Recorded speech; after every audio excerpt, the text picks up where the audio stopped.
Irish guy, and you know those times where you feel like you're living in an alternate universe where anything can happen? Like right now, I wouldn't be shocked if a female gorilla walked through that door and chose to eat my brain with a spoon. I wouldn't be surprised if the next time I open my legs, an alien baby squirts onto the floor. I wouldn't be amazed to look out that window and see Jack Black sitting on a rainbow, chewing a bag of Meghan Markle's fingers. No, I'm not having a mental breakdown in this chair. No, okay, it's fine. You don't need to ring the police. I'm not like James McAvoy off Split. You don't have to worry, okay? These insane ramblings are not a clue that I'm about to marry a mouse or do a poo in the microwave. I'm not gonna suddenly shave my head and ask Tugdad for a kiss. No, it's just that this sticky, sweaty June morning, to me, this just feels like such a horrible, confusing, weird reality. It's like I'm living in a video game. The Matrix 5. Because Real Madrid are buying Joselu. Lads, Real Madrid is supposed to be the pinnacle destination for footballers in this sport. They're supposed to be like football's answer to a Champions League heaven. I mean, they've lifted the European Cup not once, not twice, but 14 times. This is the biggest football club in the world. It's got such a huge allure that it had people like Cristiano Ronaldo squirming to quit Manchester United back when they were the best team in Europe. To be fair, that might also have had to do with the fact that for a Mediterranean pretty boy from a Portuguese island being forced to go and live in Manchester, it's probably like telling Beyonce to eat nothing but headless rats with a straw. But lads, Real Madrid are the homewreckers of the sport. They have spoiled so many footballers' legacies just by tempting them to move. Like, if there was no Real Madrid, Michael Owen would have stayed at Liverpool for life. He'd probably have a statue outside Anfield. He'd have helped them win the Champions League. Eden Hazard would have stayed at Stamford Bridge until he retired. Real Madrid is a club which just makes footballers freeze. If you are told that they are interested in you, then your head will probably explode. I mean, it's probably like if someone told you that the president of Mexico was spying on you through an app on your phone. Yeah, suddenly you're probably going to be even too nervous to do a poo in your house. Lads, I remember the stories of Real Madrid being interested in Stephen Fletcher and Adam Johnson. Yeah, good job they didn't sign either. It's not really a good look for the biggest club on earth to be signing someone who's got the ears of Mr. Bean and some bloke who probably still has posters of Hannah Montana on his wall. But now, oh lad, Real Madrid are going to sign Joselu, the worst Premier League striker of all time. It makes absolutely zero sense. I mean, you all remember Joselu, right? If you don't remember Joselu, something which sounds like a type of Spanish cake, well then I can only imagine you're under the age of 12 or between the years 2015 and 2019. You chose to watch Match of the Day with melted Rice Krispie buns rotting in your eyes. For those of you who don't remember him, he was a signing for Stoke in June 2015 for £5 million and was immediately about as useful as a condom filled with glass. He just spent the season rotting on the bench, eating muffins in the canteen, and trying to fit in by fake laughing at Peter Crouch's jokes. He then somehow gets a move to Newcastle for £5 million. Lads, St. James's Park is a place which worships centre forwards. I mean, to be fair, they also apparently worship indie hipsters who my mum fancies. Yeah, you stay away from my mother, Sam. But he goes to Newcastle, teaming up with Rafa Benitez, and was so awful in front of goal. I actually think watching him play footy was more painful than watching Jedward try to sing. But here's the weird thing. When Robin van Persie quit Arsenal for Manchester United, Arsene Wenger had a list of striker targets. One of them was Joselu, only for Real Madrid to tell them that he cost £10 million. Yeah.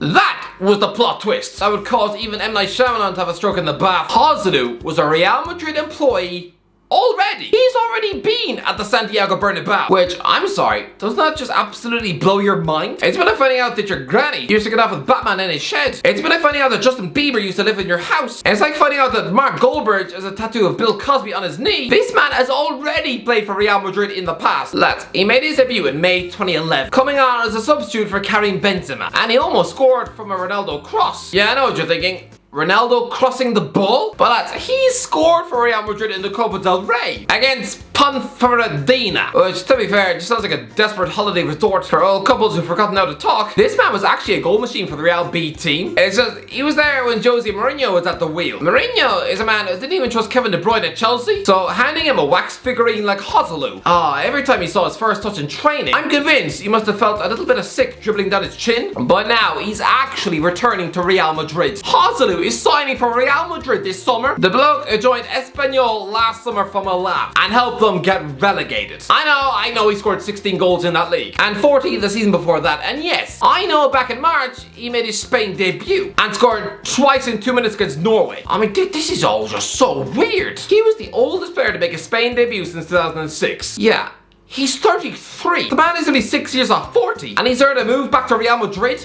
I mean, apparently he's already agreed personal terms. Yeah, I'm not surprised. He'd probably agree to play for nothing more than half a petit falou and a slice of toast. This is so weird, but maybe it's not as nutty as we all think. Yes, Florentino Perez choosing to spend this month scraping this Spanish bird-proof stain off the floor of the Spanish second tier and giving him the famous white shirt. I'm gonna be honest, it looks like if you found Jennifer Lopez queuing outside a burger van at 5 AM whilst a stray dog wheezed on her shoes, it looks like if you saw a millionaire like Matthew McConaughey having to rummage through bin bags for his lunch. But maybe I'm being too harsh, because Real have always signed absolute blockbuster signings. Yes, superstars like Jude Bellingham for 100 million quid, but they've also bought their fair share of rubbish. Players that just look out of place at the Bernabeu. Like, whose idea was to pay Manchester City £15 million for Brahim Diaz 4 years ago? To be fair, at the time I did think, like Jadon Sancho, this guy would absolutely flourish away from the Etihad, but no. I mean, he's done okay on loan at AC Milan, but considering he's only 24, he's now about as exciting as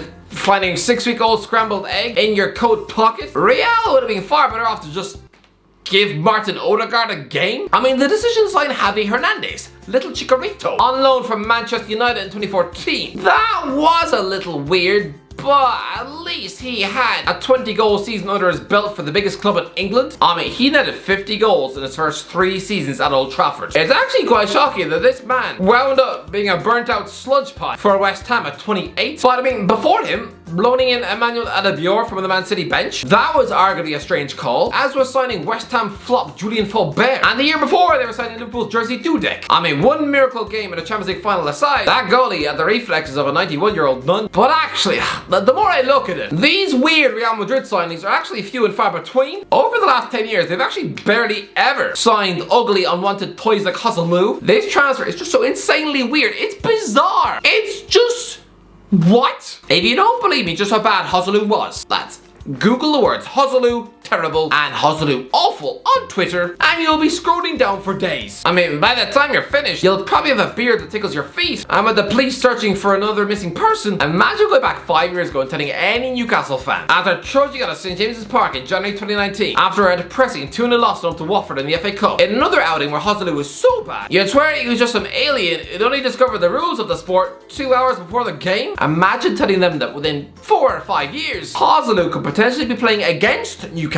No, not in the Championship for Bristol City, but for Real Madrid in the Champions League. Can you imagine that moment? The Champions League anthem sounding out across the stadium, and Joselu is standing there in the white of Real Madrid. Tell any Newcastle fan about that potential reality in 2019, when their squad was suffocated with the likes of Kieran Clark, Mohamed Diame, and Yoshiniri Muto. Back when essentially the entire club was just rolling around next to some squashed Greg's pies in Mike Ashley's shirt pocket. They would look at you as if you had a dragon growing out of your shoulder. I mean, tell Joselu himself, when he was missing a penalty against Burnley, and having many Geordies probably openly wishing for him to get hit by a lorry on his way home from the match, imagine telling him that he would crawl his way back to the Bernabeu. Not as a club mascot, not as a part-time lunch lady, but as an actual centre forward getting paid money to do so. What? It is such a sweet and saccharine narrative. You'd swear it was lifted from the script of Toy Story 3. Joselu to Real Madrid, it does not make sense. I realise the bloke scores goals in La Liga for lower league table teams, relegation battling teams, I realise that, but Real Madrid at 33? It would be like Man City choosing to buy Rodrigo from Leeds. You know what though? Fair play. Fair play! Real Madrid are actually going to sign this man, and it is nothing. It's ludicrous. It makes virtually zero sense. But he's actually getting his dream return to the Bernabeu when he's nearly halfway to 70. I don't even hate it. It's just actually just such a fairy tale. This is like the Spanish Cinderella. Joselu returning to Madrid. So what? Next season, are we going to see him training with Kylian Mbappe? Lads, what are those spoiled Madrid fans supposed to think when they see this guy unveiled? Someone who they successfully got rid of 10 years ago? It'll be like some 40-year-old bloke successfully managed to get a second dose of chicken pox. Yeah, and you're only supposed to get it once? Imagine him announcing that to his wife. She'll probably force him to sleep on the couch for a month. This is Real Madrid, and he will be an employee for the biggest club in the world again, despite failing at Stoke. You've got to love it.